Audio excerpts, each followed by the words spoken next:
నయీం అరాచకాలపై పని మనిషి ఫరానా సంచలన విషయాలు వెల్లడించింది. నయీం ఇంటికి వంట మనిషిగా వచ్చినట్లు స్పష్టం చేసింది. నయీం చేసిన పలు హత్యలకు తాను ప్రత్యక్ష సాక్షిగా ఉన్నట్లు వెల్లడించింది. మిర్యాలగూడ నుంచి కొంతమంది ఆడపిల్లలను తీసుకొచ్చి ఎంజాయ్ చేసినట్లు చెప్పింది. గోవాలో అమ్మాయిలతో అరాచకాలకు పాల్పడేవాడని, అక్కడే నదీంను కిరాతకంగా చంపాడని చెప్పింది.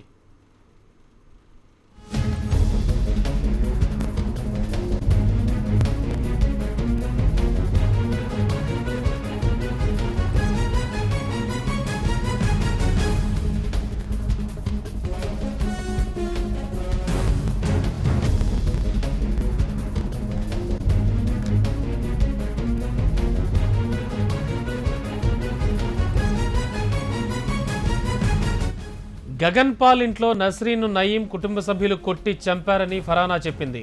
నయీం బాధ భరించలేక సదా, షామీ వీలు తప్పించుకుపోయారని చెప్పింది. మాట వినని పిల్లలతో పచ్చిమిరపకాయలతో చేసిన జ్యూస్ తాగించేవాడని, నయీం కొట్టడం వల్లనే తన పిల్లలు నడవలేని స్థితికి చేరుకున్నారని ఫరానా వాపోయింది. నయీం చేసే అరాచకాలకు తల్లి, అత్త, సోదరి, భార్యల సహకారం ఉన్నట్లు ఫరానా వెల్లడించింది. హైదరాబాద్, నల్గొండ, భువనగిరి, ఛత్తీస్గఢ్, గోవా, వైజాగ్, ఒంగోలు, అనంతపురం, రాయ్పూర్లలో ఆస్తులున్నట్లు వెల్లడించింది.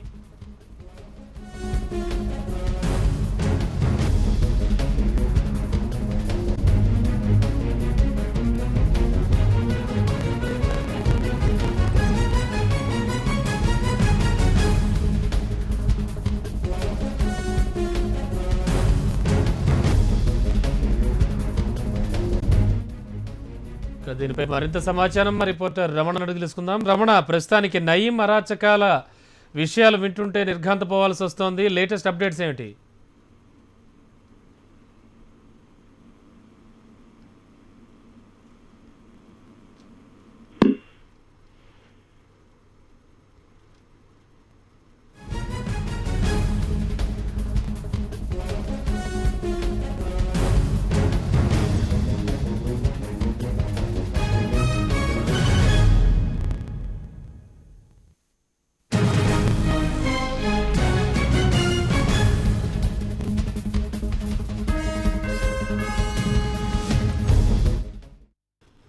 నయీం అరాచకాలపై పని మనిషి ఫర్హానా సంచలన విషయాలు వెల్లడించింది. నయీం ఇంటికి వంట మనిషిగా వచ్చినట్లు స్పష్టం చేసింది. నయీం చేసిన పలు హత్యలకు తాను ప్రత్యక్ష సాక్షిగా ఉన్నట్లు వెల్లడించింది. మిర్యాలగూడ నుంచి కొంతమంది ఆడపిల్లలను తీసుకొచ్చి ఎంజాయ్ చేసినట్లు చెప్పింది. గోవాలో అమ్మాయిలతో అరాచకాలకు పాల్పడేవాడని, అక్కడే నదీంను కిరాతకంగా చంపాడని చెప్పింది. మరింత సమాచారం మా రిపోర్టర్ రమణ అడిగి తెలుసుకుందాం. రమణ, నయీం అరాచకాలపై లేటెస్ట్ అప్డేట్స్ ఏమిటి? అంటే నయీం కేసుకు సంబంధించి ఇంకా అరాచకాలకు సంబంధించిన అరాచకాలైతే రోజుకొకటి వెళ్లి చూస్తూనే ఉన్నాయి. అతనికి సంబంధించిన అనుచరులను విచారిస్తున్న పోలీసులు ఏవైతే విషయాలు వెల్లడవుతున్నాయో అవన్నీ కూడా దిగ్భ్రాంతి గురించే విషయాలు చెప్పాలి. సాధారణంగా అతని మొత్తం ఈ 2 దశాబ్దాల కాలంలో అతడు అనేక మంది అమ్మాయిల్ని అంటే మరి పేదరికాన్ని ఆసరగా చేసుకుని, పేదరికాన్ని దాన్ని చేసుకుని, అంటే ప్రధానంగా చాలా మందిని కొనుగోలు చేసేది కూడా చెప్తారు. చాలా మంది తీసుకొచ్చిన తర్వాత అమ్మాయిలపై లైంగికంగా వారిని వాడుకున్నాడని కూడా ఇప్పుడు ప్రస్తుతం ఏదైతే పోలీసుల కస్టడీలో ఉన్న ఫర్హానా మొత్తం ప్రధాన అంశాలుగా చెప్పారో ఫర్హానా ఈ మొత్తం విషయాలు కూడా వెల్లడించింది. అయితే ఫర్హానా వంట మనిషిగా నయీం ఇట్లా చేరింది. అయితే ప్రస్తుతం ఫర్హానా చెప్తున్న దాని ప్రకారం తను కూడా నయీం బాధితురాలని చెప్తోంది. తన కొడుకును, కుమారుని చంపేస్తానని బెదిరించి తనను బ్లాక్ మెయిల్ చేశాడు, తనను శారీరకంగా లొంగదీస్తున్నాడు. ఆ తర్వాతే తను అతని ఇంట్లో పని కోసం చేయాలని చెప్పేసి కూడా అతను స్పష్టం చేసింది.